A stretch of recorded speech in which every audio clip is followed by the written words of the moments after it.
इस वीडियो में हम एक नई सीरीज स्टार्ट करना है जो कि हमारा DBMS डेटाबेस मैनेजमेंट सिस्टम। तो बिना टाइम वेस्ट किए स्टार्ट करते हैं। इसमें सारे क्वेश्चन इंपॉर्टेंट है और एग्ज़ाम में आते हैं, इंटरव्यू में पूछे गए हैं, वो सारे क्वेश्चन इसमें हम लेके आएंगे। तो स्टार्ट करते हैं। तो DBMS समझने से पहले हमें एक चीज़ समझना होगा कि हमें DBMS की ज़रूरत क्यों पड़ी, डेटाबेस मैनेजमेंट की सिस्टम हमें क्यों ज़रूरत पड़ी। तो वो जानने से पहले हम देखते हैं कि डेटाबेस होता क्या है। डेटाबेस हमारा क्या होता है। तो database is a organized and appreciated collection of the data and organization. The database management system manage the database of a enterprise। मतलब क्या है कि डेटाबेस क्या हमारा एक तरह से कलेक्शन ऑफ डेटा है। जो हमारे डेटा होता है उसका एक कलेक्शन है। कलेक्शन इन द सीक्वेंस वे में है, कलेक्शन एक तरह से अच्छे से। और वो डेटा किसी का भी हो सकता है, ऑर्गेनाइजेशन हो या एंटरप्राइज हो, कोई कंपनी हो, कोई भी चीज़ का हो, या छोटे मोटे दुकान है, शॉप है ना, उनके भी डेटा हो सकते हैं। तो डेटाबेस हमारा क्या है, एक तरह से कलेक्शन ऑफ डेटा है जो कि हमारे उसको, और जो हमारा डेटाबेस मैनेजमेंट सिस्टम है क्या, वो हमारा उस डेटा को मैनेज करता है। नेक्स्ट हमारा फाइल बेस्ड सिस्टम। अब फाइल बेस्ड सिस्टम का डेटाबेस मैनेजमेंट सिस्टम से आने से पहले हमारा पहले कौन सा सिस्टम चलता था? फाइल बेस्ड सिस्टम चलता था। जब हमारा DBMS नहीं था तो पहले हमारा ये फाइल बेस्ड सिस्टम चलता था। अब इसमें क्या होता था?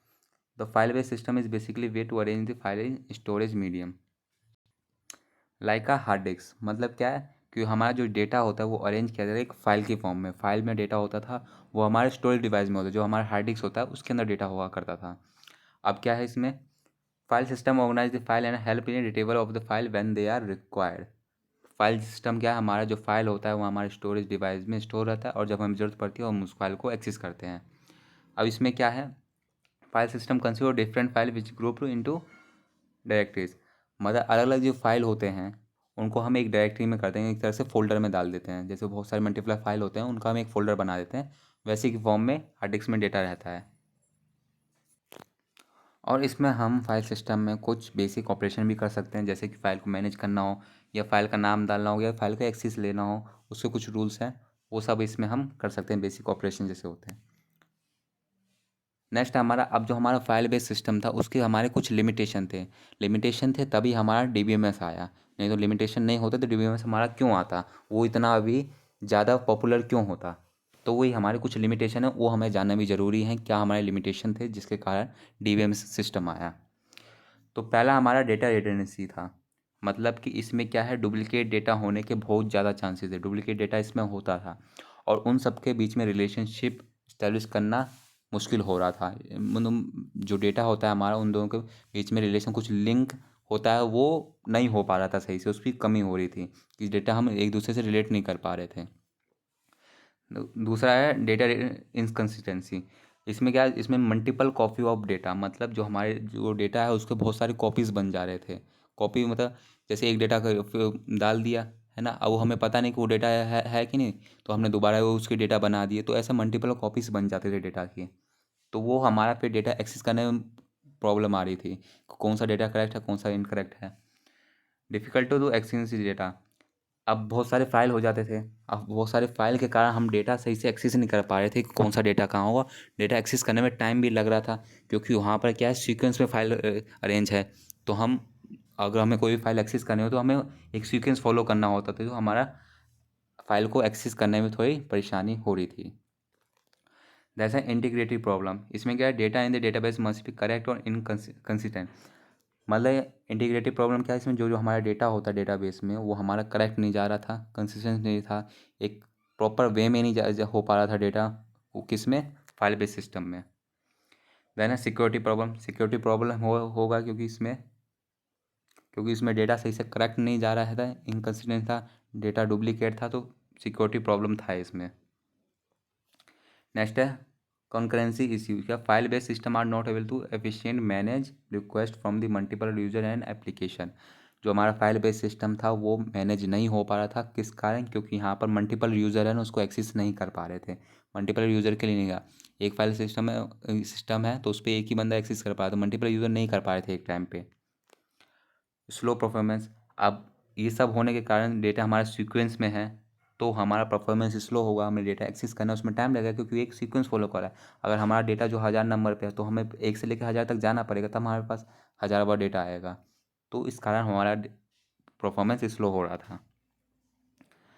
Lack of search function, there is no built in search function, so data must be search manually. अब इसमें सर्च फंक्शन भी नहीं था फाइल बेस्ड सिस्टम में, जिसके कारण हम डेटा को एक्सेस कर पाए डायरेक्टली। तो हमें एक सीक्वेंस फॉलो करना ही पड़ रहा था, तो इस कारण भी सर्च फंक्शन नहीं था। National limited editing, it may not be possible, मतलब इसमें क्या है कि जो एडिट करते हैं हम फाइल को, तो इसमें लिमिट थे, ज़्यादा बार हम एडिट नहीं कर पाते हैं उस फाइल को। Slow filtering, filtering is a slow and difficult to because all data must be imported in 2D array. इसमें हम डेटा को फिल्टर नहीं कर पाए थे, मुश्किल हो रहा था फिल्टर करने में, क्योंकि डेटा हमारा 2D एरे में इंपोर्ट हुआ करता था। तो ये हमारे कुछ लिमिटेशन थे किसके, फाइल बेस सिस्टम के। अब जानते हैं हम DBMS के बारे में कि डेटाबेस में सिस्टम इन सारे लिमिटेशन को कैसे फुलफ़िल करता है, कि जिसके कारण वो हमारा पॉपुलर हुआ। तो ये हमारा DBMS का फुल फॉर्म हमने पहले ही बता दिया, डेटाबेस मैनेजमेंट सिस्टम होता है। अब ये काम क्या करता है, it is a software system that is design to manage organize the data in the structure manner. ये एक तरह का हमारा सॉफ्टवेयर है जो कि इसको डिज़ाइन किया गया है किस तरह से, कि हमारे डेटा को मैनेज कर पाए, ऑर्गेनाइज कर पाए, और एक स्ट्रक्चर मैनर, मतलब एक एक एक तरह से सीक्वेंस हो, एक तरह से प्रॉपर फॉर्म में हो डेटा, जिसके कारण हम डेटा को एक्सेस कर पाए अच्छे से। अब उसमें और क्या फैसिलिटी देता है, it allow user to create, modify and query database as well the manage the security and access the control for data in database.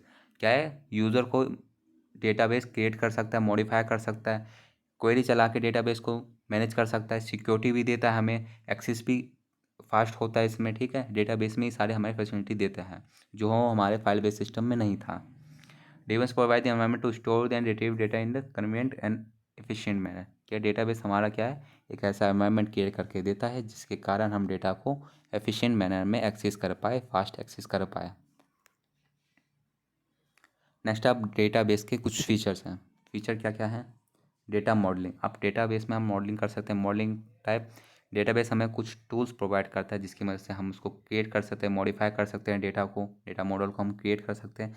जैसा हमें मॉडल चाहिए डेटा का, कि डेटा हमारा कैसा स्टोर होगा, डेटाबेस का स्ट्रक्चर कैसा होगा, डेटाबेस जो हमारा डेटाबेस में जो हमारे डेटा रखे जाएंगे वो किस फॉर्म में रखे जाएंगे, वो हम कर सकते हैं अपने तरीके से। यूज़र है उसको कर सकता है, जो हमें टूल प्रोवाइड किया जाता है डेटाबेस मैनेजमेंट सिस्टम में। दूसरा है डेटा स्टोरेज एंड रिट्रीवल। अब क्या डेटाबेस में क्या है, इसमें क्या जो हमारा डेटा होगा वो स्टोर भी हो सकता है और डेटा को हम रिट्रीव भी कर सकते हैं, मतलब एक्सेस भी कर सकते हैं। इसके अलग अलग मेथड है, अलग अलग सर्चिंग है, क्वेरीज चलती है इसमें, उसकी मदद से हम एक्सेस कर पाते हैं fastly. Concurrency control. Database provide the mechanism to control the concurrent access to database and ensure the multiple user can access data without the conflict the each other. ये जो हमारा फाइल बेस सिस्टम में क्या था, हम multiple user उसको database को access नहीं कर पा रहा था, वही हमारा DBS में क्या है, मल्टीपल यूज़र डेटाबेस को एक्सेस कर सकता है, पर इसमें कोई भी कंफ्लिक्ट नहीं होगा। मतलब जो भी मल्टीपल यूज़र उन दोनों के बीच में कोई भी कॉन्फ्लिक्ट नहीं होगा, वो अपना आराम से एक्सेस कर पाएंगे। वही हमारा फाइल बेस सिस्टम में नहीं हो पाता, वहाँ पर क्या एक ही यूज़र एक्सेस कर पा रहा था।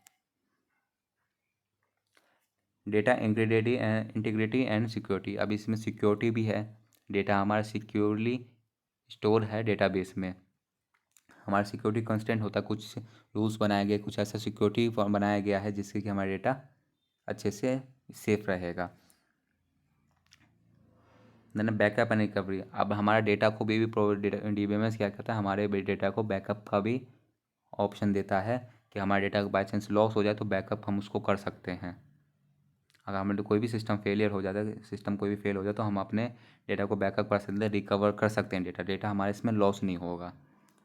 DBMS can be classified into 2 type. अब जो हमारा DBMS है 2 तरह का बटा हुआ है, क्या, रिलेशन डेटाबेस मैनेजमेंट सिस्टम और non relation database management system, जो जिसमें हमारा NoSQL और नॉन SQL आ जाता है। DBMS हमारा 2 टाइप में, एक रिलेशन डेटाबेस मैनेजमेंट सिस्टम है और दूसरा non relation database management system है। नॉन रिलेशन में NoSQL और नॉन SQL आ जाता है। और नेक्स्ट है हमारा RDBMS, ये हमारा मेन इंपॉर्टेंट है, जो भी हमारा पॉपुलर जो डेटाबेस सिस्टम है, हमारा रिलेशन डेटाबेस मैनेजमेंट सिस्टम है, जो हर ऑर्गेनाइजेशन यूज़ करती है, जैसे कि गूगल, फेसबुक, अमेज़ॉन, सब में यही हमारा यूज़ होता है, क्योंकि इसमें डेटा हमारा एक अच्छे फॉर्म में रह जाता है, टेबुलर फॉर्म में रखा जाता है। देखिए, data in the organization form of table, table की फॉर्म में, जैसे एक्सेल की शीट होती है, रो और कॉलम होते हैं, उस फॉर्म में हमारा डेटा रखा जाता है in set of row and column.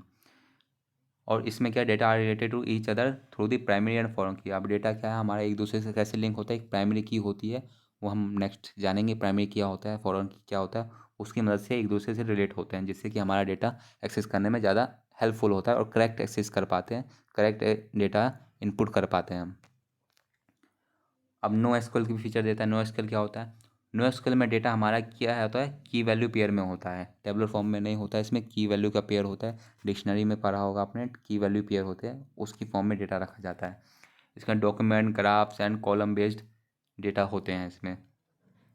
This are design to handle the large scale of high performance scenario. ये हमारा डेटाबेस किस लिए क्रिएट किया गया, लार्ज स्केल पे डेटा को हम हैंडल कर पाए, उसके लिए हमारा ये डेटाबेस मैनेजमेंट सिस्टम बना गया है, हाई परफॉर्मेंस हो पाए, उसके लिए हमारा नो एसक्यूएल डेटाबेस बनाया गया है। अब डीबीएमएस के टाइप्स है, जो हमने टाइप्स जाने थे, रिलेशन डेटाबेस मैनेजमेंट सिस्टम और नॉन रिलेशन। तो रिलेशन डेटाबेस मैनेजमेंट सिस्टम ये है, और नॉन रिलेशन में ये दो थे हमारे। तो क्या इसमें हमने जाना है कि डेटाबेस हमारा क्या है, रो और कॉलम के फॉर्म में होता है, इन दोनों के बीच में रिलेशन होता है, किसके, प्राइमरी की और फॉरेन की मदद से रिलेट होते हैं सारे डेटा। और इनको मैनेज करने के लिए हमारा एक एसक्यूएल चलता है, जो एसक्यूएल का स्ट्रक्चर क्वेरी लैंग्वेज होती है, एक तरह का लैंग्वेज है, क्वेरी लैंग्वेज है ये। इस क्वेरी लैंग्वेज उसको हम कमांड करते हैं, तो हमारा डेटा को हम उसको एक्सेस कर सकते हैं, मैनिपुलेट कर सकते हैं, एडिट कर सकते हैं, मॉडिफाई कर सकते हैं, डेटा को रिमूव कर सकते हैं। तो ये हमारा एसक्यूएल होता है, उसकी मदद से हम कर पाते हैं। डेटाबेस में कुछ भी हमें मॉडिफाई करना, क्रिएट करना हो डेटाबेस को, तो वो सब किसकी मदद से होता है, एसक्यूएल, ये क्वेरी लैंग्वेज है, इसकी मदद से हम कर पाते हैं। तो जैसे कि हमें कंप्यूटर से इंटरेक्ट करना है, तो उसके लिए एक प्रोग्रामिंग लैंग्वेज है ना, जैसे C++, जावा, पाइथन, ये सब है। तो वैसे ही अगर हमें डेटाबेस से इंटरेक्ट करना है, तो उसके लिए हमारा ये स्ट्रक्चर क्वेरी लैंग्वेज है। तो डेटाबेस से इंटरेक्ट करने के लिए हमारे लैंग्वेज है, क्वेरी लैंग्वेज है, क्वेरी हम लिखते हैं एक तरह से, उससे हम डेटाबेस को मैनेज कर सकते हैं। और दूसरा है नॉन एसक्यूएल। नॉन एसक्यूएल क्या है, हाई परफॉर्मेंस के लिए होता है, लार्ज स्केल पे डेटा होता है, उसके लिए हमारा डेटाबेस यूज़ किया जाता है। यह हमारा क्या, नॉन रिलेशन फॉर्मेट में होता है, इसके बीच में कोई एक तरह से रिलेशन फिक्स नहीं होता है, जैसे कि इसमें होता है रो और कॉलम में फिक्स रहता है डेटा, वैसे इस रिलेशन बना हुआ प्राइमरी की और फॉरेन की से, पर इसमें नहीं होता। इसमें क्या, की वैल्यू पेयर चलते हैं, डॉक्यूमेंट्स होते हैं, ग्राफ हो गए, कॉलम्स हो गए, ऐसे डेटा होते हैं। Next object oriented database management system. ये क्या, store data as a object. इसमें जो भी डेटा होता है एक ऑब्जेक्ट की फॉर्म में होता है, जैसे और ऊप्स के कॉन्सेप्ट होते हैं, ऊप्स में ऑब्जेक्ट होता है, उस फॉर्म में डेटा होते हैं। Similar those use in the object oriented programming. Object oriented programming है ना, उसकी फॉर्म में जो ऑब्जेक्ट होता है, उसमें जो भी चीज़ होता है ऑब्जेक्ट कहलाता है। वैसे ही हमारा इस डेटाबेस में जो भी डेटा होगा वो एक ऑब्जेक्ट की फॉर्म में होगा। Allow for the complex data representation and relationship. इसमें क्या, जो भी हमारा कॉम्प्लेक्स तरह का डेटा होता है वो हमारा इस तरह के डेटाबेस में स्टोर होता है। नेक्स्ट आप डेटाबेस मैनेजमेंट के एडवांटेज क्या होगा, इतने सारे में फीचर जान लिए, टाइप जान लिए, तो एडवांटेज क्या है, वो एक तरह से वो भी एक सिमिलर ही है, जो हमने पढ़ा है वही चीज़ है। जैसे डेटा ऑर्गेनाइजेशन है, इसमें हम डेटा को ऑर्गेनाइज अच्छे से कर सकते हैं, डेटा को अच्छे से स्टोर कर पाते हैं, एक स्ट्रक्चर मैनर में डेटा स्टोर रहता है, ईजिली टू रिट्रीवेबल, डेटा को एक्सेस अच्छे से, मतलब एक्सेस ईजिली कर पाते हैं, फास्टली कर पाते हैं। इसमें क्वेरी दी गई है, हमारी क्वेरी की मदद से हम डेटा को अच्छे से रिसीव कर पाते हैं, उसको डेटा को अच्छे से एंटर कर पाते हैं, इनपुट कर पाते हैं, क्रिएट कर पाते हैं, मॉडिफाई कर पाते हैं। डेटा इंटीग्रिटी, इसमें क्या होता है, एक हमारा मैकेनिज्म है जो हमारा क्या है, data integrity constant such as a constant on the value of the data access the control to restrict the who can access the data. एक तरह का क्या है, हमारा डेटा इंटीग्रिटी हमें अलाउ करता है कि डेटा जो हमारा वो कौन कौन एक्सेस कर सकता है, कौन कौन एक्सेस नहीं कर सकता, एक तरह से सिक्योरिटी प्रोवाइड करता है। कॉन्करेंट एक्सेस से क्या, मल्टीपल यूज़र डेटा को एक्सेस कर पाते हैं without any conflict to each other, उन दोनों के बीच में कंफ्लिक्ट ना हो, मल्टीपल यूज़र को, उसके बिना हम डेटा को एक्सेस कर सकते हैं, मल्टीपल यूज़र एक टाइम पे एक्सेस कर पाते हैं डेटा स्पीड। नेक्स्ट है डेटा सिक्योरिटी। डेटा सिक्योरिटी है क्योंकि डेटा हमारा मैनेज किया जा रहा है, सिक्योरिटी में डेटा रखा जा रहा है, जो हमारा डेटा है वो इंक्रिप्ट फॉर्म में रखा जाए, इंक्रिप्टेड फॉर्म में रखा जाए, डेटा हमारा सिक्योरली स्टोर है डेटाबेस में, उसको कोई भी एक्सेस नहीं कर सकता है। जो हमारे जो एक्सेस हमने जिसको दे रखा है वो एक्सेस कर पाएंगे, तो डेटा सिक्योरिटी इसमें आ जाती है। बैकअप कर पाएंगे, रिकवरी कर पाएंगे डेटा, अगर हमारा जो भी सिस्टम फेल हो जाता है तो हम उसको डेटा को बैकअप कर सकते हैं, रिकवरी कर सकते हैं अपने डेटा को, तो इससे हमारा डेटा लॉस नहीं होगा। डेटा शेयरिंग, हमने अपने डेटा को मल्टीपल यूज़र के साथ शेयर भी कर सकते हैं, जिससे कि वो हमारा जो हमारे सेम डेटा है वो हमें दिखाना हो मल्टीपल यूज़र को, तो वो डेटा हम ईजिली दिखा सकते हैं मल्टीपल यूज़र को। कोलैबोरेशन कर सकते हैं, एक इन्वायरमेंट ऐसे क्रिएट कर देंगे, नेटवर्क ऐसा बना देंगे जिससे कि हम कोलैबोरेट करके सबके साथ वो डेटा हम शेयर कर पाएँ। अब नेक्स्ट है हमारा डिसएडवांटेज। अब हर चीज़ के एडवांटेज होते हैं, डिसएडवांटेज होते हैं, तो इसके भी कुछ हैं, जैसे कि कॉम्प्लेक्सिटी। अब फाइल बेस्ड सिस्टम हमारा सिंपल था, इसमें थोड़ा कॉम्प्लेक्स सेटअप हो जाता है, इसको सेटअप करना थोड़ा कॉम्प्लेक्स हो जाता है, मेंटेन करना पड़ता है। एक अलग रिक्वायर्ड, मतलब एक तरह से डेटाबेस मैनेजमेंट सिस्टम का एक अलग रिक्वायर्ड, एक ऐसा रिक्वायर्ड स्किल वाला बंदा रखना पड़ता है जिसकी हमें डेटाबेस मैनेजमेंट की नॉलेज हो, उसको हैंडल कर पाए, उसको मैनेज कर पाए, तो इसमें एक स्किल वाले बंदे को रखना पड़ता है। दूसरा परफॉर्मेंस ओवरहेड। अब इसमें क्या होता है, the user database can add the overhead the performance of the application, specially in case of a high level of concurrency required. अब इतने सारे डेटा होंगे, बहुत बिग डेटा होगा, उसको हैंडल करने के लिए हमें वो एप्लीकेशन हो कोई भी, उसको परफॉर्मेंस बढ़ानी पड़ती है, तो ईजिली हम छोटे लेवल पे नहीं कर सकते। स्केलेबिलिटी, इसमें क्या होता है, the database can limit the scalability of the application since the require the use of locking and the other synchronization mechanism to ensure the data consistent. अब जो डेटा है हमारा वो लिमिटेड है, किसमें, एप्लीकेशन में। कुछ एक, अब हमें डेटा स्टोर करना हो तो हमें लॉकिंग एंड अदर जो हमारा सिंक्रोनाइजेशन मैकेनिज्म होता है उसकी ज़रूरत पड़ती है, डेटा हमारा एक कंसिस्टेंट फॉर्म में स्टोर किया जा सके। नेक्स्ट है कॉस्ट। अब इसको सेटअप करने के लिए कॉस्ट की भी ज़रूरत पड़ती है, कॉस्ट हमारा इसका थोड़ा ज़्यादा होता है, मेंटेन एंड अपग्रेड करने में डेटा में इसको थोड़ा कॉस्टली पड़ जाता है ये चीज़ हमारा, क्योंकि हमारा डेटा क्या लार्ज है, कॉम्प्लेक्स सिस्टम है ये सब, तो इसको थोड़ा कॉस्टली पड़ जाता है ये हमारा system as then file based system से। Limited use case, not all use cases are suitable for the database management system. Some solution don't need high reliability, consistency and security may be better served by other type of storage. अब इसमें क्या, हर तरह के data इसमें नहीं डाल सकते, अगर जैसे डेटा कोई छोटे लेवल पर काम हो सकता है, छोटा डेटाबेस बना सकते हैं, तो उसमें इस डेटाबेस मैनेजमेंट सिस्टम में डालने की ज़रूरत नहीं है, जिसमें कि हाई रिलेबिलिटी हो, कंसिस्टेंट डेटा हो, सिक्योरिटी हो, तो वो चीज़ इसमें हर तरह के डेटा डालने की ज़रूरत नहीं है। जो डेटा हमारा लार्ज स्केल पे हो, जिसे सिक्योरिटी की ज़रूरत हो, डेटा कंसिस्टेंट नहीं हो पा रहा है, वो कर रखे, उसके लिए होता है यहाँ पर। एंड नेक्स्ट है एप्लीकेशन। अब डेटाबेस मैनेजमेंट कहाँ कहाँ यूज़ होता है, हमने पढ़ तो लिया सारे फीचर पढ़ लिए, एप्लीकेशन फीचर पढ़ लिए, एडवांटेज पढ़ लिए, डिसएडवांटेज पढ़ लिए, क्या होता है डेटाबेस, कैसे काम करता है।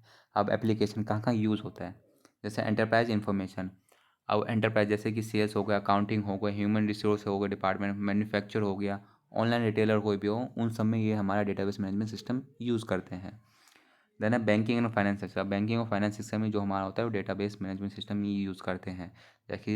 जैसे कि कस्टमर का डेटा हो, डिटेल हो, अकाउंट नंबर हो, या एफडी कराते हैं उसके अलग होता है, लोन डिपार्टमेंट होता है, क्रेडिट कार्ड डेबिट कार्ड होता है, उनके डेटा हो गए, उनको स्टोर करना हो, या फाइनेंस करते हैं, है ना, सेल्स हैं, होल्डिंग हो, है ना, ट्रेडिंग हो गया, अकाउंट हो गया, उन सब के डेटा को हम डीबीएमएस में ही स्टोर करते हैं। जैसे फाइनेंशियल स्टॉक एंड बॉन्ड्स हो गए।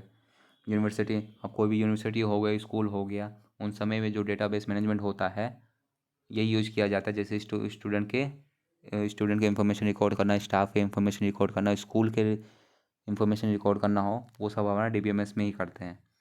एयरलाइन में भी यूज़ हुई किया जाता है, जैसे रजिस्ट्रेशन या शेड्यूल करना हो, ये सारे डेटा हमारे उसमें स्टोर किए जाते हैं। टेलीकम्युनिकेशन में होता है, जैसे प्रीपेड पोस्टपेड बिल मेंटेन करते हैं, वो भी हमारा डीबीएमएस में ही करते हैं। तो ये हमारे डीबीएमएस था जो हमने पढ़ा, क्या होता है, सारे फीचर पढ़ लिए, एप्लीकेशन पढ़ लिए, एडवांटेज डिसएडवांटेज दोनों में डिफरेंस क्या है, कैसे फाइल सिस्टम का जो भी हमारा लिमिटेशन था कैसे उस सबको फुलफ़िल कर पाया हमारा डीबीएमएस। और फुलफ़िल करने के बाद भी डेटाबेस में जो हर चीज़ के कुछ डिसएडवांटेज होते हैं, हमने डिसएडवांटेज भी देखे कि थोड़ा कॉस्टली पड़ जाता है, कॉम्प्लेक्स हो जाता है, एक हमें कोई स्किल वाला बंदा चाहिए कि इसको हैंडल कर पाए, मैनेज कर पाए। तो वो चीज़ देखा। एप्लीकेशन भी हमने देखी कि एप्लीकेशन कहाँ कहाँ यूज़ करते हैं, रियल लाइफ में कहाँ कहाँ ये यूज़ होता है।